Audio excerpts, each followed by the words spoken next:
ऐसी क्या वजह है कि किसान आज भी सरकार के विरोध में खड़ा है? किसान खून बहाने को तैयार है, किसान लाठियां खाने को तैयार है, किसान भूख हड़ताल करने को तैयार है, पर इस कानून को मानने के लिए तैयार नहीं। ऐसा क्या खामी है इस कानून में? ऐसी क्या बुराई है इस कानून में? आज बड़ी खबर में इसी पे बात करेंगे, किसान संशोधन बिल पर। नमस्कार, धर्मेंद्र वर्मा नाम है मेरा और आप देखना शुरू कर चुके हैं दर्पण। मध्य प्रदेश के सीएम शिवराज सिंह चौहान ने बीते रात एक न्यूज रिलीज की जिसमें 15 कलेक्टर्स और 27 आईएएस ऑफिसर के तबादले कर दिए गए। अचानक हुए इस तबादले से लोगों में हैरानी है और चर्चा का विषय बने हुए। इसके बाद में आपको बताते हैं कि दिग्विजय सिंह के जो भाई हैं लक्ष्मण सिंह, इन्होंने गुना में एक बेतुका सा बयान दिया। मध्य प्रदेश के गुना में इन्होंने कहा कि कलेक्टर की कोई औकात नहीं, कलेक्टर आते रहते हैं जाते रहते हैं। इन्होंने ये बात तब कही जब इनको पैदल जन यात्रा होती है वो नहीं निकालने दी गई, उसकी अनुमति नहीं दी गई, जिसके बाद ये अच्छे खासे ट्रोल। चलिए रुक करते हैं बड़ी खबर की तरफ। आज अपन बात करेंगे अपने मुद्दे पर, शुद्ध देसी खबर में। शुद्ध देसी तरीके से इस पर डिस्कशन होगा। लोगों ने कहा था कि शुद्ध देसी तरीके से समझाओ, अपनी भाषा में समझाओ, लोकल लैंग्वेज में। तो भाई साहब देखो, ऐसी बात है कि ये कानून बनाया है, इस कानून के 3 पॉइंट है।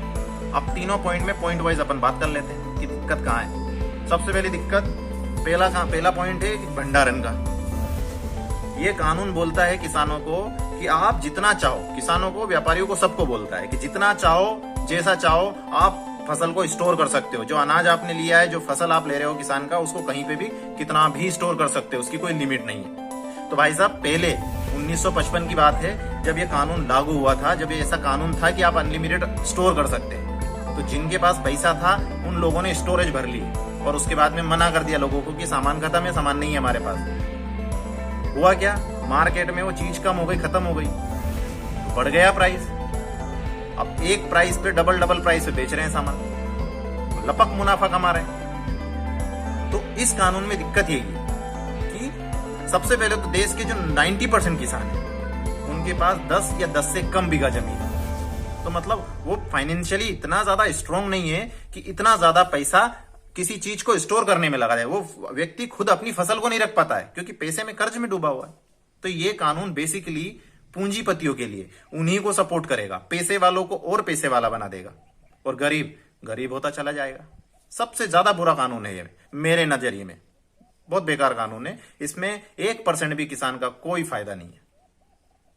नंबर 2, एपीएमसी मंडी।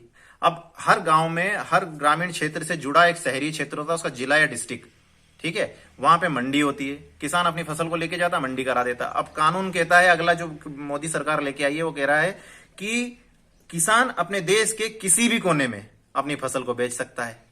तो कोई बुराई नहीं, बहुत अच्छी बात है इस कानून में।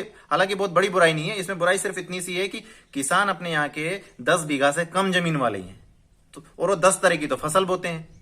अब 2-5 क्विंटल को लेके कहां घूमेंगे वो, ज्यादा से ज्यादा 25 क्विंटल। तो किसान उस फसल को लेके कहीं देश के दूसरे कोने में कैसे जाएगा? इतने, इससे ज्यादा तो उसका किराया लग जाएगा, किराया भाड़ा लग जाएगा। तो ये कानून भी किसान के हित में बहुत बड़ा कदम नहीं है। इससे अच्छा तो ये होता कि अपनी जो मंडी है उसी को और व्यवस्थित कर देते, उसी को और मजबूत कर देते, तो मानते बात को। आगे तीसरा पॉइंट ये है, कॉन्ट्रैक्ट फार्मिंग। कॉन्ट्रैक्ट फार्मिंग में क्या है कि भाई आज किसान फसल बोने वाला है, तो फसल बोने से पहले ही जो कंपनी है जिसको फसल के रिक्वायरमेंट है उससे बात करेगा। कंपनी इससे बात करेगी किसान से कि भैया हमको ये फसल इतनी जरूरत होती है, हमको बिस्किट बनाना है, हमको चिप्स बनाना है, जो भी फसल है, तो आज अपना रेट बताओ और उस हिसाब से अपन डील कर लेते हैं। भाई किसान बोलेगा मेरा गेहूं है, मेरे को 25 रुपए का रेट तो मिलना ही चाहिए, जबकि वहीं पे कंपनी गेहूं को खरीदती होगी 30-35 के रेट पे, तो बोलेगी कि मेरा भी फायदा है, ठीक है भैया आपसे हम गेहूं खरीद लेंगे 25 रुपए किलो में। बात हो गई डन। अब जब फसल आएगी तो फसल के समय पे वो किसान की जो अनाज है उसका रेट भले 50 हो, चाहे वो 5 रुपए हो, पर जो कंपनी ने कॉन्ट्रैक्ट कर लिया है कि भैया 25 रुपए किलो में लेना है तो लेना है, दैट्स इट। तो इस पॉइंट में कोई बुराई नहीं है, कोई समस्या नहीं है। आपको कॉन्ट्रैक्ट फार्मिंग करनी है करो, नहीं करनी है मत करो, जैसा चल रहा है वैसे चलने दो। पर ये बाकी की 2 पॉइंट्स मैंने बताए, एक तो अपना ये जो मैंने एपीएमसी मंडी वाला बताया आपको, और एक भंडारण वाला। तो ये दोनों कानून बिल्कुल बकवास कानून है मेरे नजरिए में, और किसान को कहीं से भी फायदा नहीं करते हैं। आपने अगर इस कानून के बारे में कुछ पढ़ा है और कुछ ऐसा लग रहा है जिसको मैं मिस कर रहा हूं या मैं कुछ अपोजिट बोल रहा हूं, तो आप मुझे प्लीज बताइए कमेंट करके। अगर सरकार को किसान की भलाई करनी है, किसान के जीवन को ऊपर उठाना है, उन्नति करनी है, तो इसे करना क्या चाहिए? इसको सरकार को यह करना चाहिए कि किसान की जो फसल है उसका एमआरपी डिसाइड कर दो, मिनिमम रिटेल प्राइस।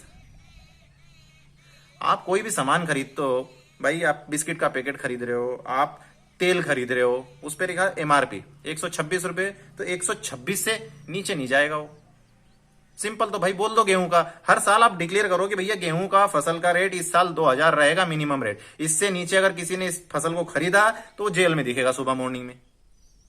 बात ही खत्म हो जाती है। किसान का फायदा हो, किसान को यहां वहां किसी से कहीं भटकने की जरूरत ही नहीं है। कंपनी को आना है, कॉन्ट्रैक्ट फार्मिंग करना है करो, नहीं करना है मत करो।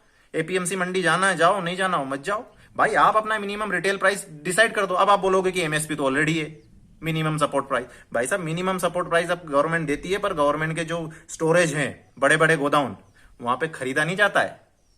बोल देते हैं थैले नहीं है हमारे पास में, सामान ऑलरेडी भरा पड़ा हुआ है, व्यवस्था नहीं है, मजदूर नहीं है, आज नहीं ले पाएंगे। तो मतलब क्या है फिर एमएसपी का? ये पॉइंट है मुद्दा मेन। किसान इसीलिए भड़क रहे हैं। सबसे पहला पॉइंट मैंने जो बताया आपको, स्टोरेज। भाई किसानों का क्या फायदा उसमें?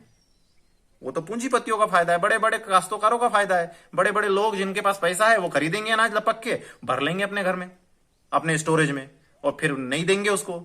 जब इच्छा होगी भैया आज 100 का सामान 200 का हो गया, आप निकालना चालू करो, धीरे धीरे सप्लाई करेंगे, डबल मुनाफा करेंगे। जिसके पास पैसा है वो पैसा ही पैसा बनाएगा, और जो गरीब है बेचारा वो गरीब ही मर जाएगा। तो ये समस्या है मेरे नजरिए में। अब आपका क्या कहने हैं इस पूरे मुद्दे के ऊपर, वो आप बताइए। अपना और अपनों का खूब ध्यान रखिए। आप देख रहे थे दर्पण द इंफॉर्मेटिव शो।